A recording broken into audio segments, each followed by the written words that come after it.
Hmm? Have you decided what to do? I hope it's not too dangerous. You really scared me when you said that thing about not leaving here alive. Come on, let's go find the other two.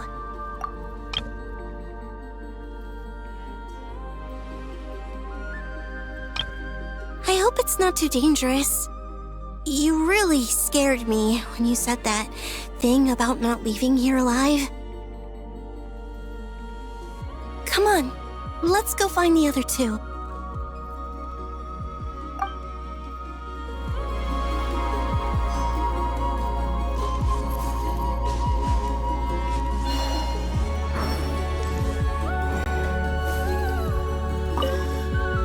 It seems you have reached a decision. I'm all ears. What do you propose?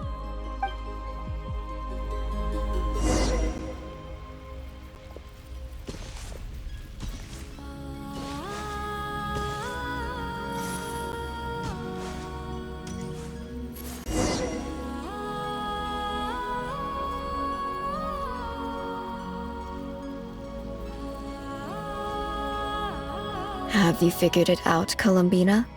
Tell us, how do you plan to leave this place? I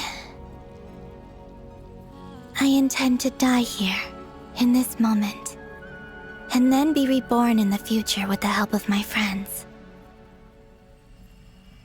What? What are you saying? How can the dead be reborn? And how will you inform these future friends of your plans? You can't exactly leave oracles. Nothing can escape this place. Not a single ray of moonlight. And even if you found a way, what if they never find the message you left for them? You'll... No, that won't happen. Come again? They will find my message. I'm sure of it. I'm not following. How exactly will you achieve this? It's quite simple, really. First, I will leave my soul here.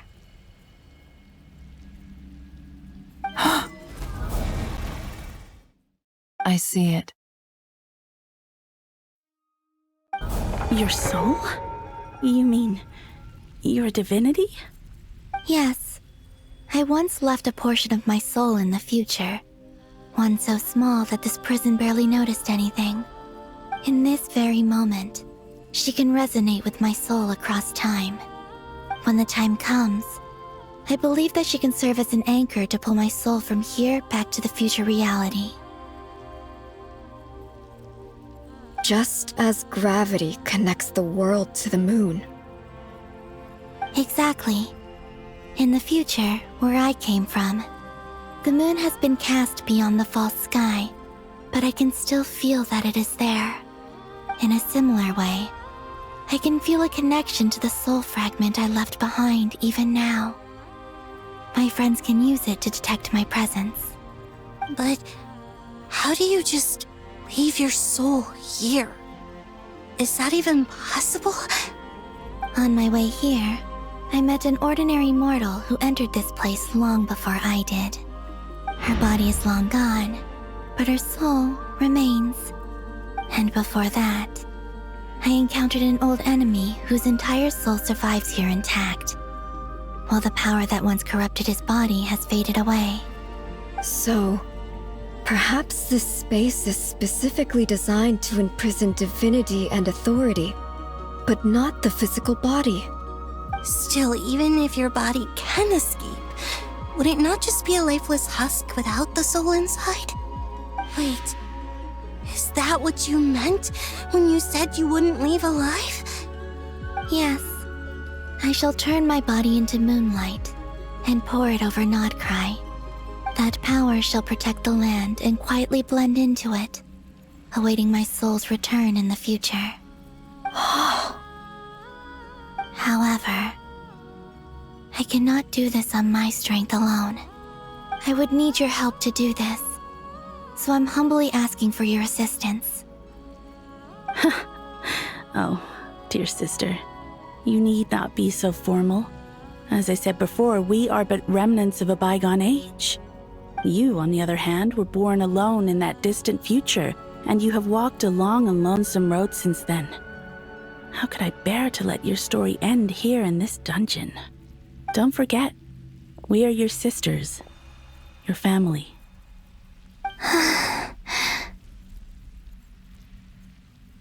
Arya's right. Actually, I've always wanted a little sister. Can you imagine how it's been for me? Getting nagged by two older sisters all the time. Now, I finally get to be the big sis. And not just that, but I get to help you return to your world, too. How could I say no to that? Sonnet. Canon?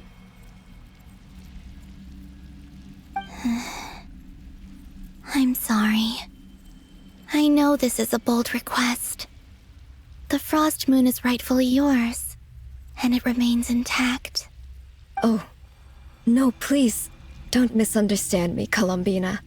I was just thinking back on the years that the three of us once spent together. You cannot imagine how happy I am to hear of the future world you describe. The Frost Moon Scions, your lovely, kindly friends. For the three of us, whose purpose in life was to maintain the peace in Teyvat. It is a great relief to know that the people of this world live in such an abundant future. If your plan can save them, and save not cry, I will gladly give you all that I can. Besides, the three of us have been together since the day we were born. I could never abandon them to live on alone without them. Canon. Still, I do have one question I would like to ask you before we proceed. Certainly. What is it? Why do you cover your eyes?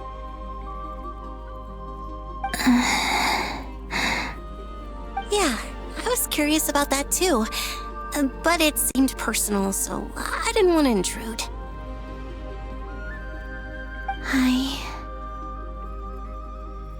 There was a time when I refused to look upon the world. I believed it was full of nothing but lies and falsehoods. I wished to hide my feelings, seal my heart, until I could return to my true home. I see. Perhaps that decision saved you from ever having to see the false sky again. But at the same time, you likely missed out on many true and precious things, like the smiles on your friends' faces. Promise me this, Columbina. When you return to the future, open your eyes, take a look at the world around you, and see your friends.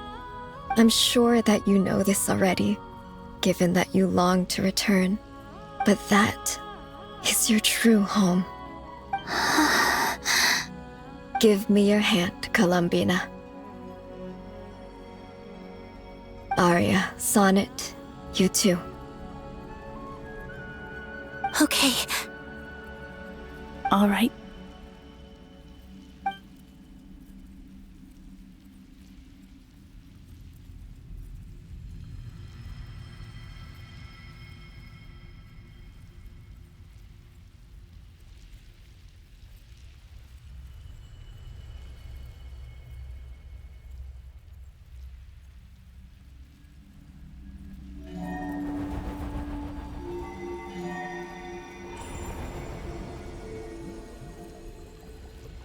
We once were the song sung for eternity, but now it is you who must continue to sing.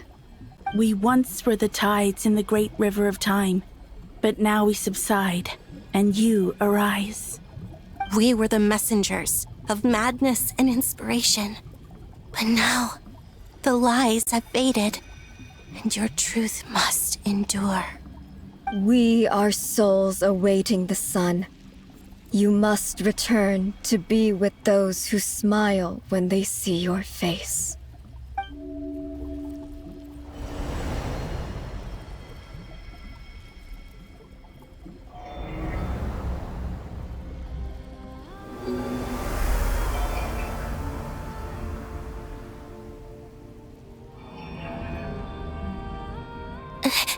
Is it done? Yes. We have transferred the authority over all 3 moons to Columbina Hyposelenia.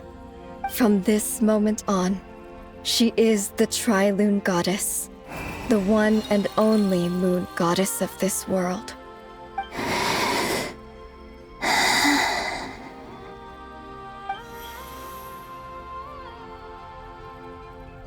Thank you. Thank you, my sisters. Now go, and do what you believe is right, Columbina Hyposelenia. Be aware that we cannot grant you the power of the 3 moons beyond these prison walls. The conflict that arose over their remains following our disappearance will still take place. I understand. Sisters, oh, my body. It feels... Now that we have given up our power and authority, our bodies are merely mortal shells.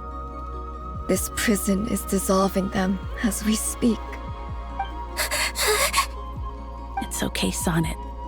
The end must come for every god, just as it does for every human. That's all this is. The final destination of our lives. Canon and I will be by your side the whole way.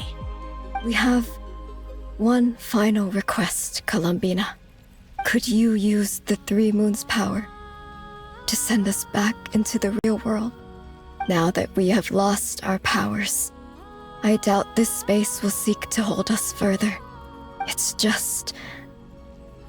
we would like to spend our final moments together in the only place we ever called home.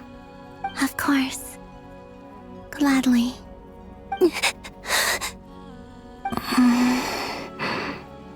Sonnet. Yes. Don't... I wish I could tell her not to give in to the abyss. Not to be afraid. But is this really what I should say at this moment? Don't forget. I'm so glad to have a big sister like you.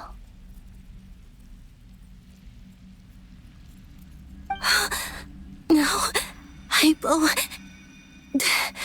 Thank you. I'm okay. I'm not afraid. As long as my sisters are with me, I won't be afraid.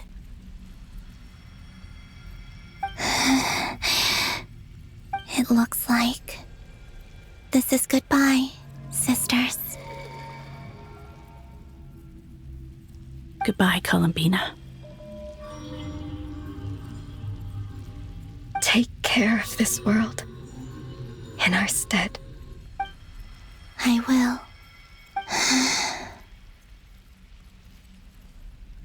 And now, it's time for me to bid farewell to my body, too. May it become the moonlight that keeps Nodcry company through the long years ahead. So this is why Nodcry was not always home to Kuvaki. It only appeared after I poured my body out upon this land, and only this land. Kuvaki responds to me because it is me, my body, answering the call of my soul.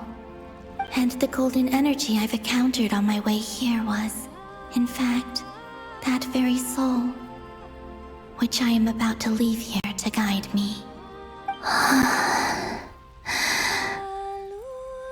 O power Tri-Lune, eternal moonlight. I, Columbina Hyposelenia, lay aside my body. Let it be cast into the dark night to illuminate the future. May it be a companion to all who dwell beneath the moon.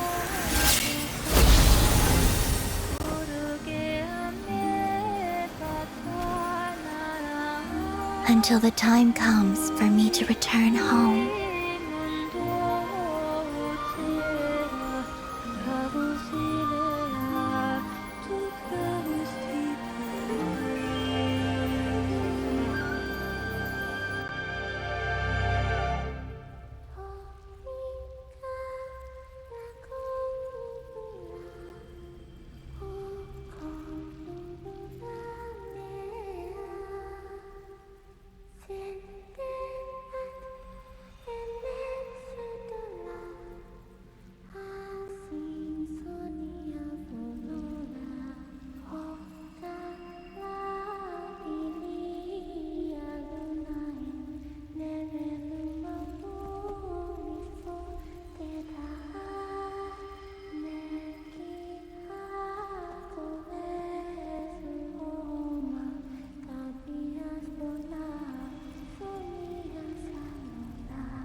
Were we even allowed to see that? Is anyone? Oh, can you still see? How many fingers am I holding up? I see 2 fingers, and a look of sheer terror on your face. Truly astounding, Miss Nefer. Your eyes have glimpsed the very ends of the world, and yet they remain as sharp as ever. Or is the credit for this miracle due to Miss Lauma? It seems that even time itself is no match for your medical skills. Surely you jest, Mr. Flint. I suspect we have Columbina to thank. She must have realized the immense toll that the ritual would take and purposely set aside some of her power in the past to protect Nefer's eyes when this moment arrived. There is always a great price to pay for witnessing the truth, but it seems that this time, Columbina has shouldered that burden on our behalf. She chose the perfect method of getting a message to us. Though her eyes were always shut, she was clearly so perceptive. She knows us well. She knew exactly how we would think and what we would try. Despite being separated by time and space, we're seeing the same possibilities and seizing the same opportunities.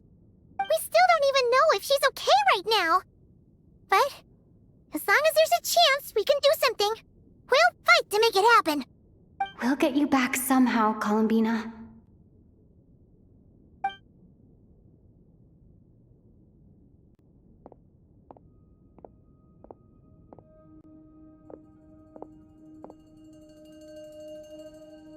Well, based on the information we now have, let's figure out our next moves. Thanks to these gentlemen, we have a much clearer picture of the situation with Dottore.